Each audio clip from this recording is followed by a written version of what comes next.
नमस्कार। जैसे कि मैं आपको महाराणा कुंभा की मालवा नीति के बारे में आपको समझा रहा था और मैंने आपको बताया था कि कुंभा के मालवा के ऊपर आक्रमण को हम दो भागों में बांट सकते हैं। पहला भाग 1440 तक है, जिसमें मैंने आपको सारंगपुर का युद्ध बताया था और मैंने आपको इसके बारे में बताया था कि सारंगपुर के युद्ध में महाराणा कुंभा ने मालवा के सुल्तान को न केवल पराजित किया था बल्कि गिरफ्तार भी कर लिया था, परंतु उन्होंने उस युद्ध के बाद उसको छोड़ दिया था, रिहा कर दिया था। सुल्तान इस पराजय को भूला नहीं।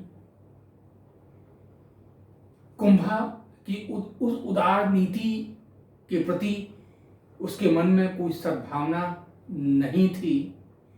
वो अपनी हार का बदला लेने का अवसर ढूंढता रहा और 1442 के बाद वो लगातार चित्तौड़ के ऊपर आक्रमण करता रहा। तो मैं आपको बता रहा था कि मालवा के आक्रमण को हम दो भागों में बांट रहे हैं। एक आक्रमणों का दौर 1440 तक का है, जिसमें कुंभा विजयी रहते हैं,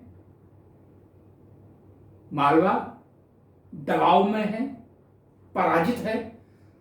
परंतु 1442 के बाद स्थिति बदल जाती है और 1442 के बाद मालवा के सुल्तान की हिम्मत बार बार मेवाड़ के प्रदेशों पर आक्रमण करने की होती है। मैं सुल्तान के आक्रमण का विस्तार से आपको वर्णन करूंगा। प्रश्न ये भी मैं आपको बताऊंगा कि सुल्तान 1442 में ही क्यों एक्टिव हुआ, वो 1442 में ही क्यों इतना सक्रिय हुआ, वो क्यों ऐसा सोचता था कि इस 1442 के वर्ष में वो महाराणा कुंभा को आसानी से पराजित कर पाएगा। इसका कारण यह है कि 1442 में कुंभा बूंदी में व्यस्त थे। बूंदी के हाराओं के विद्रोह को दबाने में वो वहां पर गए हुए थे, इसलिए उनका ध्यान मेवाड़ में नहीं था। तो चूंकि महाराणा मेवाड़ में नहीं थे तो सुल्तान का ये सोचना था कि वो मेवाड़ी प्रदेशों को आसानी से हस्तगत कर सकता है। दूसरा एक महत्वपूर्ण कारण कि कुंभा का एक विद्रोही भाई, जिसके बारे में मैं आपको पहले बता चुका हूं, खेमकर्ण, मालवा के सुल्तान की शरण में था और वो बराबर सुल्तान को मेवाड़ के ऊपर आक्रमण करने के लिए प्रोत्साहित करता था। ये एक विडंबना थी कि भारतीय शासक या फिर भारतीय शासकों के वो वंशज जिनको राज्य नहीं मिलता था, अपने राज्य को प्राप्त करने के लिए शत्रुओं से मिल जाते थे। मेवाड़ के इतिहास में भी हम कई बार ऐसे व्यक्तियों को पाते हैं जो अपने व्यक्तिगत स्वार्थों के लिए शत्रु से मिल जाते थे। इसमें खेमकर्ण का नाम बहुत उल्लेखनीय है। वो भी सुल्तान को बराबर आक्रमण करने के लिए उकसाता रहा था। इसी बीच सुल्तान की हिम्मत मेवाड़ के ऊपर आक्रमण करने के लिए इसलिए भी हो गई कि गुजरात के तत्कालीन शासक अहमद शाह की मृत्यु हो चुकी थी। अहमद शाह शक्तिशाली शासक था। वो बराबर मालवा के ऊपर आक्रमण करता रहता था, तो मालवा को गुजरात से बराबर डर बना रहता था। परंतु चूंकि अहमद शाह की मृत्यु हो चुकी थी और उसका जो उत्तराधिकारी था महमूद शाह इतना शक्तिशाली नहीं था जितना कि अहमद शाह हुआ करता था। तो अब मालवा के सुल्तान को गुजरात की तरफ से आक्रमणों का इतना डर नहीं था और वो ये सोचता था कि अब उसकी गुजरात की तरफ से लगने वाली सीमाएं सुरक्षित हैं, तो अब वो आसानी से मेवाड़ को वो पराजित कर सकता है। इसलिए 1442 में सारंगपुर की पराजय का बदला लेने के लिए उसने सबसे पहले कुंभलगढ़ के दुर्ग के ऊपर आक्रमण किया। किले को वो नहीं जीत पाया, कुंभलगढ़ नहीं जीत पाया, परंतु कुंभलगढ़ दुर्ग के नीचे स्थित बाण माता मंदिर को वो तोड़ पाने में अवश्य सफल हुआ। मेवाड़ के बाण माता मंदिर के जो रक्षक थे दीप सिंह, उन्होंने कई दिनों तक उस मंदिर को बचाने की चेष्टा की, परंतु वो मंदिर को नहीं बचा पाए। दीप सिंह मारे गए। बाण माता मंदिर को सुल्तान ने नष्ट कर दिया, मूर्ति भी नष्ट कर दी गई।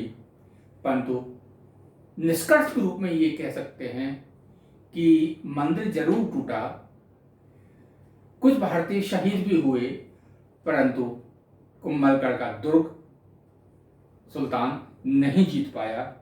इसके बाद वो मेवाड़ की ओर बढ़ा। कुंभलगढ़ की असफलता से निराश वो मेवाड़ की ओर बढ़ा। अपनी सेना को उसने दो भागों में विभाजित किया।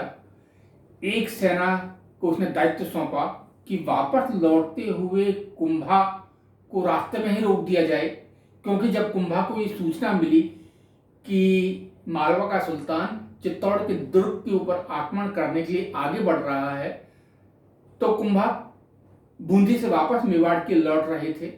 तो इस लौटते हुए कुंभा को रास्ते में ही रोकने के लिए उसने एक सैनिक टुकड़ी को भेजा था और खुद दूसरे रास्ते से चित्तौड़ के दुर्ग की ओर वो बढ़ा था। परंतु इसी बीच महमूद खिलजी का जो पिता था वो मंदसौर के पास मारा गया और महमूद को वापस मंदसौर लौटना पड़ा। मंदसौर से लौट के उसने दोबारा चित्तौड़ के ऊपर आक्रमण किया, परंतु वो चित्तौड़ नहीं जीत पाया। युद्ध निर्णायक रहा, उसको वापस लौटना पड़ा। वर्षा की ऋतु आरंभ हो चुकी थी। लौटती हुई जो खिलजी की सेना थी उस पर कुंभा ने आक्रमण किया। काफी नुकसान उठाना पड़ा महमूद को, परंतु वो न तो कुंभलगढ़ जीत पाया और न ही वो चित्तौड़ जीत पाया। पर इतना निश्चित है कि इस कुंभलगढ़ और चित्तौड़ के इस आक्रमण से दोनों ही पक्षों को हानि उठानी पड़ी थी। दोनों ही पक्षों के अलग अलग इतिहासकारों ने अपनी अपनी जीत के दावे किए हैं। जो सुल्तान के इतिहासकार हैं वो सुल्तान की विजय का दावा कर रहे हैं, परंतु मेवाड़ी इतिहासकार मेवाड़ के कुंभा की विजय का दावा कर रहे हैं। कुंभा को ऐसा महसूस हुआ कि जब तो वो मेवाड़ के सीमांतों को मजबूत नहीं करेगा तब तक मालवा के आक्रमण बराबर जारी रहेंगे। तो अब कुंभा ने मेवाड़ के सीमांतों को मजबूत करने का फैसला किया और सुल्तान को भी ये लगा कि जब तक वो मेवाड़ के सीमांत पर स्थित छोटे छोटे राज्यों को नहीं जीत पाएगा तब तक वो शायद मेवाड़ को नहीं जीत सकेगा। इसलिए वो उसने अपनी रणनीति में बदलाव किया। इसके बाद उसका जो आक्रमण हुआ वो गागरौन पे हुआ। गागरौन बहुत महत्वपूर्ण राज्य था, मेवाड़ के लिए सामरिक महत्व का था, परंतु गागरौन मेवाड़ के आधिपत्य में भी नहीं था। वहां पर खींची चौहानों का अधिकार था और इस गागरौन के ऊपर सुल्तान ने अधिकार करने का निश्चय किया। 1443 में गागरौन के ऊपर उसने आक्रमण किया। गागरौन मालवा और हाड़ौती के बीच का प्रदेश था। मेवाड़ और मालवा दोनों के लिए बहुत महत्वपूर्ण था। 1444 में सुल्तान ने इस दुर्ग को घेरा था। 7 दिन तक गागरौन के खींची राजपूतों ने इस दुर्ग को बचाने का प्रयास किया था। दुर्ग के रक्षक दाहिर मारे गए और दाहिर की मृत्यु के साथ हिंदुओं का मनोबल टूट गया और गागरौन पर महमूद खिलजी का अधिकार हो गया।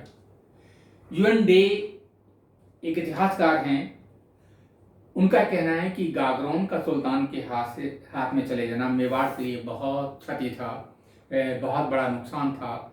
भले ही गागरोन मेवाड़ का भाग नहीं था, परंतु गागरोन का स्वतंत्र रहना मेवाड़ की सुरक्षा के लिए जरूरी था।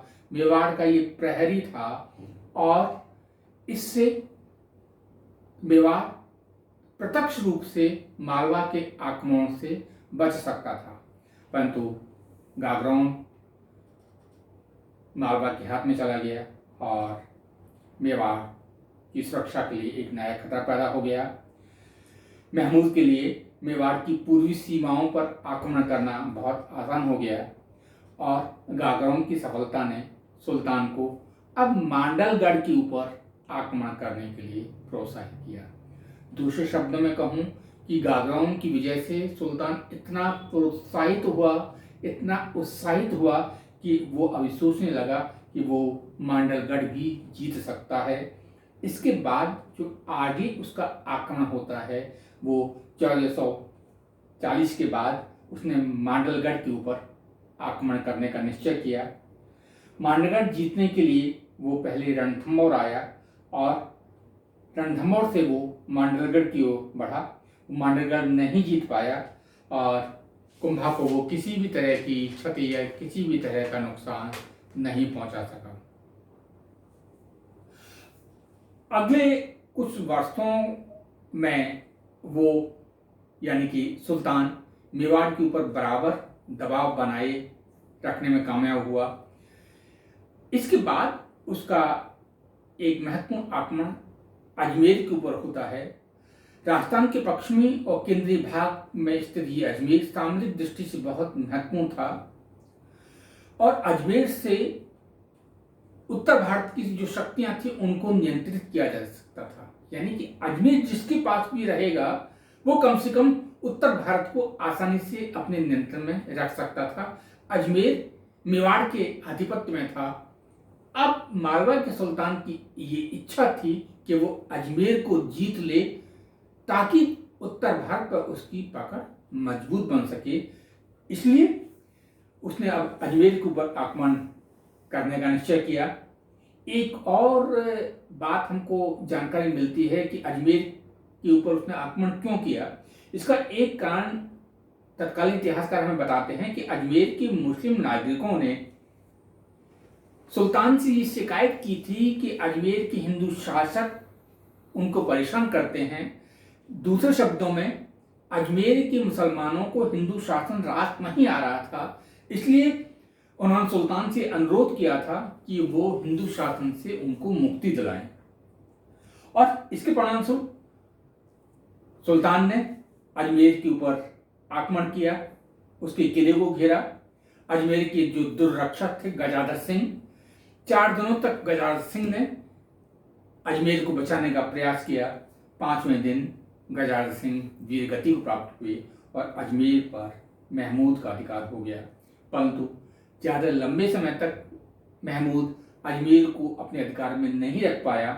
कुंभा ने सुल्तान के वापस लौटते ही दोबारा अजमेर जीत लिया था, परंतु अजमेर का एक बार हाथ से निकलना निश्चित रूप से कुंभा के लिए कुछ नुकसानदायक जरूर था, परंतु कुंभा ने दोबारा अजमेर को अपने नियंत्रण में ले लिया।